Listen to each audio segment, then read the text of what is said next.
ওড়িশায় কেন হার? বিপর্যয়ের কারণ কি খুঁজে পেলেন নবীন পটনায়ক? 2000 সাল থেকে টানা 5 বারের মুখ্যমন্ত্রী তিনি।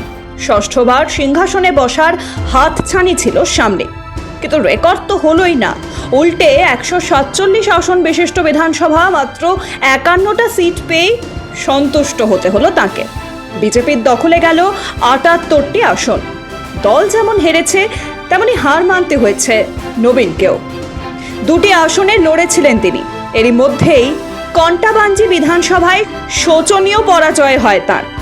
হারতে হয় 16,344 ভোটে। হিঞ্জিলি আসনে যেতেন মাত্র 4600 ভোটে। ভোটের ফল থেকেই স্পষ্ট নিজের জায়গা ধরে রাখতে পারেনি বিজেপি। রাজ্যের ক্ষমতা তো গেছেই, লোকসভাতেও একটি আসনও পায়নি নবীনের দল। 21টির মধ্যে 20টি দখল করেছে বিজেপি, একটি আসন মাত্র পেয়েছে কংগ্রেস। কিন্তু কেন এই বিপর্যয়? অনেকেই এই জন্য দায়ী করছেন প্রাক্তন আইএএস অফিসার VK পান্ডিয়ানাকে। 2 দশকের বেশি তিনি নবীনের পার্সোনাল সেক্রেটারি ছিলেন। 2023 সালের অক্টোবরে আগাম অবসর নিয়ে তিনি বিজেপিতে যোগ দেন, আর দলে যোগ দিয়েই ছড়ি ঘোরাতে থাকেন। তার সম্মতি ছাড়া সরকার বা দলে কোনো কাজই যে সম্ভব হতো না। এবারে প্রার্থী নির্বাচনের বিষয়টিও মূলত তিনিই দেখভাল করছিলেন। তার সঙ্গে ছিলেন আইপিএস অফিসার DS কুট্টি এবং বিজেপির রাজ্যসভার সাংসদ মানস মঙ্গরাজ। এই 3 জন মিলেই যাবতীয় সিদ্ধান্ত নিয়েছেন, আর অসুস্থতার অজুহাতে সবসময় আগলে আগলে রেখেছেন মুখ্যমন্ত্রী নবীন পটনায়ককে। 2024-এ যে ইলেকশন হয়েছে, ওড়িশাতে যে ইলেকশন হয়েছে, তাতে ক্লিয়ারলি একটা জিনিস বোঝা গেছে যে বিজেপি একটা ক্লিয়ার ম্যান্ডেট নিয়ে এসছে মেজরিটিতে, বিজেপি অনেকটাই পাওয়ার থেকে সরে গেছে।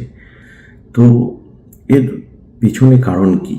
যদি দেখা যায় বিভিন্ন কারণ আছে, কিন্তু সবচেয়ে বড় কারণ হচ্ছে একজন, সেটা হচ্ছে the effect of mister Pandian, যিনি 2011-তে private secretary of chief minister হয়ে এসেছিলেন এবং পরে আইএএস অফিসারের পজিশন থেকে পদত্যাগ করে নভেম্বর 2023-এ বিজেপি জয়েন করেছিলেন। এবং যেটা দেখা গেছে সেটা হচ্ছে তিনি কমপ্লিটলি স্টেট মেশিনারিটাকে কমপ্লিটলি কভার করে নিয়েছিলেন, মানে নিজের পাওয়ারে নিয়েছিলেন, সমস্ত পাওয়ার এনজয় করছিলেন, যেটা একটা লোকাল লিডাররাও পায়নি। ইনফ্যাক্ট চিফ মিনিস্টার অফিসটাকে পুরোপুরি উনি কন্ট্রোল করছিলেন।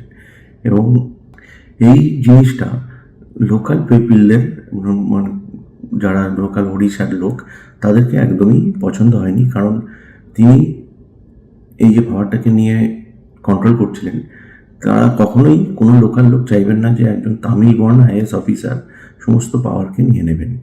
এবং সেই পান্ডিয়ানের জন্য এফেক্টটা হচ্ছে একটা বড় রিজন।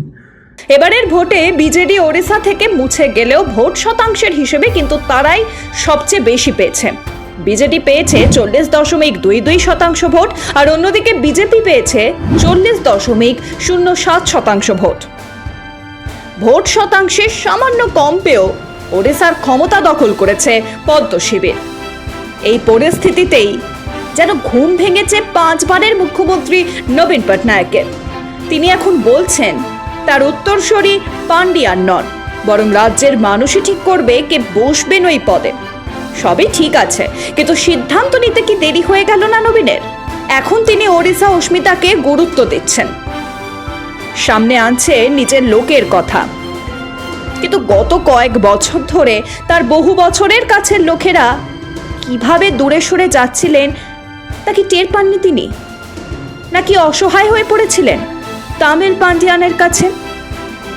একান্তে বসে হয়তো এখন সেসবই ভাবছেন বিজুপুত্র। কারণ খুঁজে বেড়াবেন কেন তার হাতছাড়া হলো ঐতিহাসিক রেকর্ড, টানা 6 বারের মুখ্যমন্ত্রী হওয়ার রেকর্ড। এ ব্যাপারে আপনাদের কি মনে হয়? লিখে জানান আমাদের। প্রতিবেদনটি পছন্দ হলে লাইক করুন, শেয়ার করুন এবং অবশ্যই সাবস্ক্রাইব করুন। ব্যুরো রিপোর্ট, মাধ্যম।